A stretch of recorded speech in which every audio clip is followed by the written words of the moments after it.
கர்த்தராகிய இயேசு கிறிஸ்துவின் நாமத்தினாலே உங்களை வாழ்த்துகிறேன். தாகமா இருக்கிறேன் என்று இயேசு சொன்னார். தாகமா இருக்கிறதுக்கு அர்த்தம் வந்து நம்ம நினைச்சிட்டு இருக்கோம், உலக பிரகாரமானவர் நினைச்சிருப்பாங்க, அவர் ரொம்ப தனி தாகமா இருக்கு, தனி தாகத்தினால்தான் தாகமா இருக்குன்னு நினைச்சிட்டு இருக்காங்க. ஆனா அப்படி இல்லை. வேதத்தை பார்த்தா ஆண்டவர் தாகமா இருக்கிறது நம்மளை குறித்து சொல்றாரு, ஆத்மாவை குறித்து தாகமா இருக்கிறது சொல்றாரு. யோவான் எழுதின சுவிசேஷம் 19:28.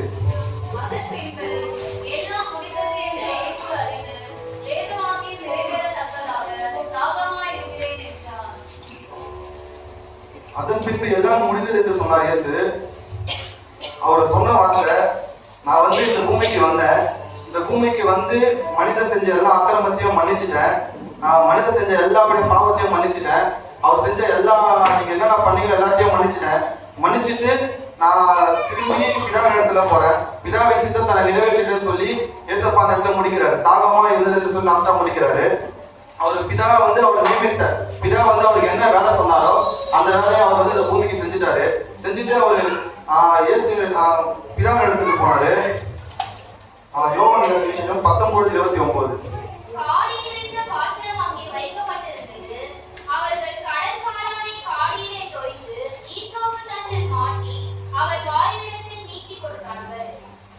ஏன் ஏசப்பாவுக்கு வந்து ஏசப்பா அந்த பூமியை உருவாக்குறது ஆண்டவர் தான், தண்ணீரை உருவாக்குறது ஆண்டவர் தான், எல்லாத்தையும் பண்றது அவர் தான்.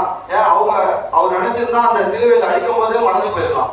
ஏற்கனவே ஏசப்பாவை மலைகளை தள்ளி விட பார்க்கும்போது அவர் அந்த இடத்துல மறைஞ்சு போவாரு. அதே மாதிரி நான் சிலுவையில் அடிக்கும் போது மறைஞ்சிருக்கலாம். ஆனா ஏசப்பா வந்து பிதாவின் சித்தம் நிறைவேறணும், இப்படி ஒரு ஆட்டுக்குட்டி வர வேண்டும், நமக்காக பூமியில் பிறந்து இப்படிப்பட்ட ஆட்டுக்குட்டி ஒன்று வந்து நமக்காக அடிக்கப்பட்டு ரத்தம் சிந்தினால் நம்ம பாவங்கள் மன்னிக்கப்பட்டு நம்மளை ஆண்டவர் வந்து ஏற்றுக்கொள்வார். நம்ம செஞ்ச தப்புகளுக்காகவும் நம்ம செஞ்ச அக்கிரமங்களுக்காகவும் தான் இயேசு இந்த பூமிக்கு வந்தார்.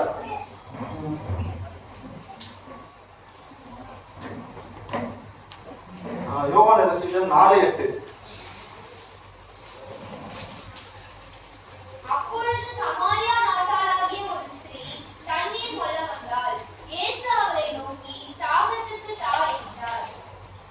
ஏசப்பா என்ன சொல்றாருன்னா, இப்ப எப்படி நம்ம பேசணும்னு சொல்லி கொடுக்குறாரு, எப்படி ஊழியம் செய்யணும்னு சொல்லி கொடுக்குறாரு. அப்பொழுது சமாரியா நாட்டாகிய ஒரு ஸ்திரீ தண்ணீர் கொள்ள வந்தார். அப்ப ஏசப்போட வேலை அங்க வந்தது. அங்க அவ வந்து ஒரு கஷ்டத்துல இருந்தா. அப்ப அந்த கஷ்டத்துல இருக்கும் பொழுது ஏசப்பா அவகிட்ட வந்து பேசுறாரு, எனக்கு தண்ணி கொஞ்சம் தாகமா இருக்குதுன்னு கேட்காரு. அப்போ அந்த பெண் என்ன சொல்றா, யோவான் 4:13.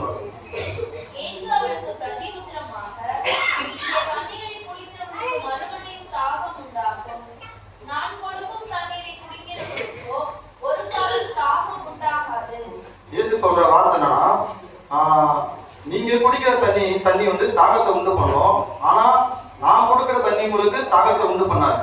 அப்படின்னா அந்த உலகத்துல இருக்கும்போது நீங்க குடிக்கிற தண்ணி தாகத்தை உண்டு பண்ணும், ஆனா என் கூட பரலோகத்துக்கு வரும்போது அங்க உங்களுக்கு தாகமும் இல்லை, பசியும் இல்லை, பட்டினியும் இல்லை, உங்களுக்கு எந்த கவலையுமே இல்லை, அங்க வந்து அழுகையும் இல்லை, ஒரு பற்கடிப்பும் எதுவுமே இல்லை, நான் உங்களை சந்தோஷமா வைத்திருப்பேன்.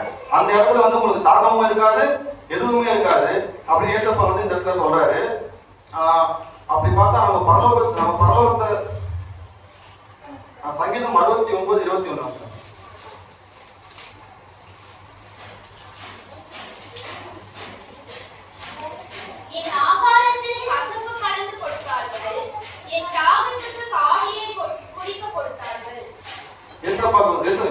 அப்பாவுக்கு வந்து முன்னாடியே தெரியும், பிதாவின்படி நடக்கும் தெரியும். நான் தீர்க்க தரிசனமா சொல்லியிருக்காரு, என் ஆகாரத்தில் கசப்பு கலந்து கொடுத்தார்கள், என் தாகத்திற்கு காடியை குடிக்க கொடுத்தார்கள். அப்பனா அவருக்கு தெரியும் இப்படி நடக்க போது, இப்படி நடக்கும் முன்னாடியே வந்து சொல்லியிருக்காரு அவர் மத்தேயு 27:48-49.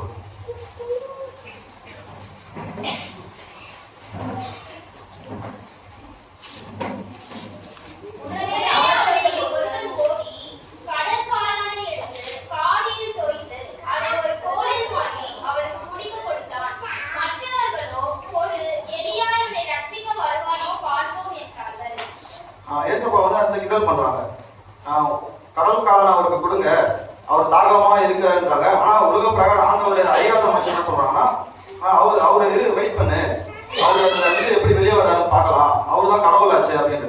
ஆனா நம்ம வந்து பிதாவை வந்து பார்க்க முடியாது.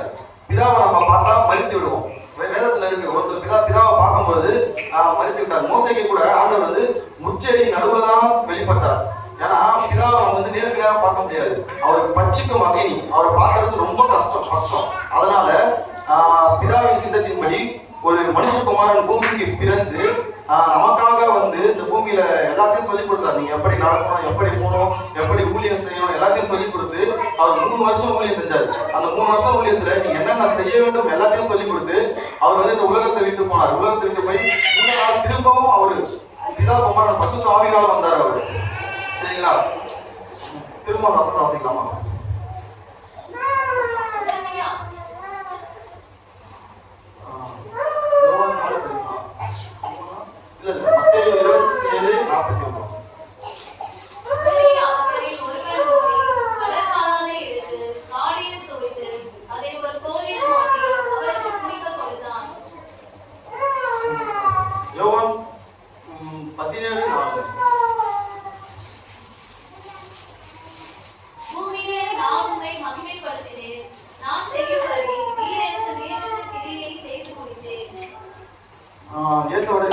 பிதாவை சித்தத்தின்படி பூமியில வந்து அவர் வந்து பிதாவை என்னென்ன பண்ணணுமோ, எப்படி மகிமைப்படுத்தணுமோ எல்லாத்தையும் படுத்துட்டு இயேசு நமக்கு நல்ல வழியை நமக்கு சொல்லிக் கொடுத்தாரு.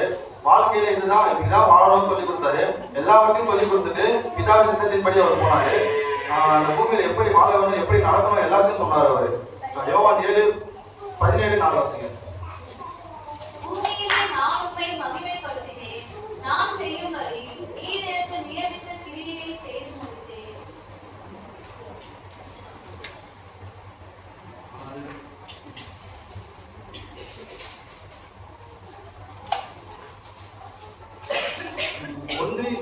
யோவான் 1:7-4.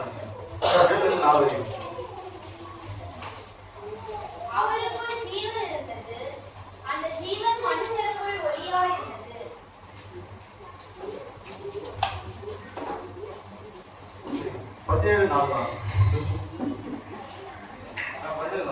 பூமியிலே நான் உம்மை மகிமைப்படுத்தினேன்.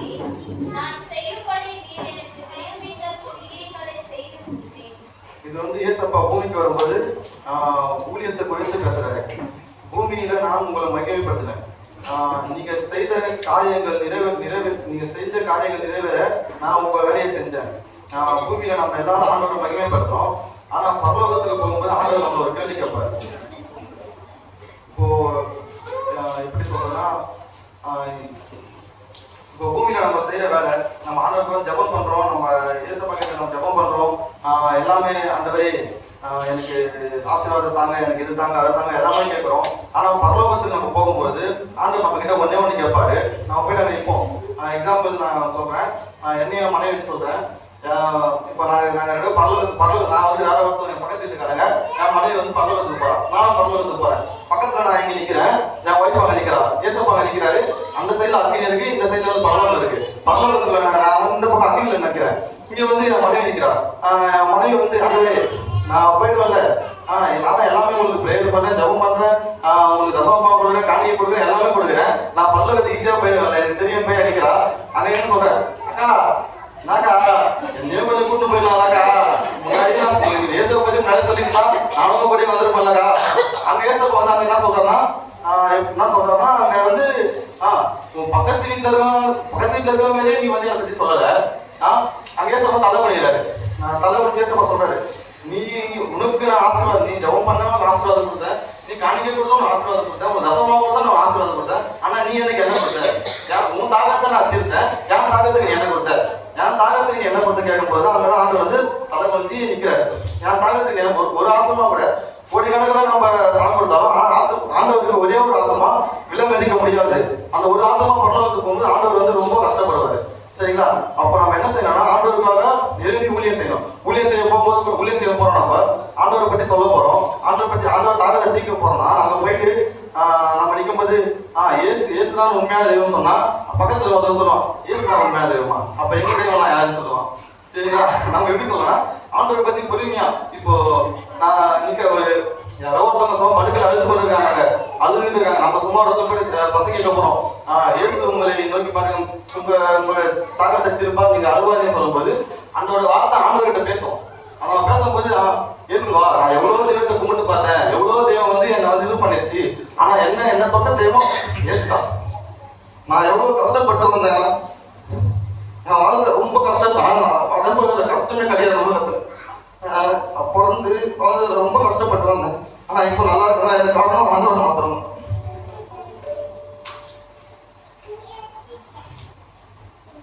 இயேசுவின் நாமத்துக்கு ஸ்தோத்திரம்.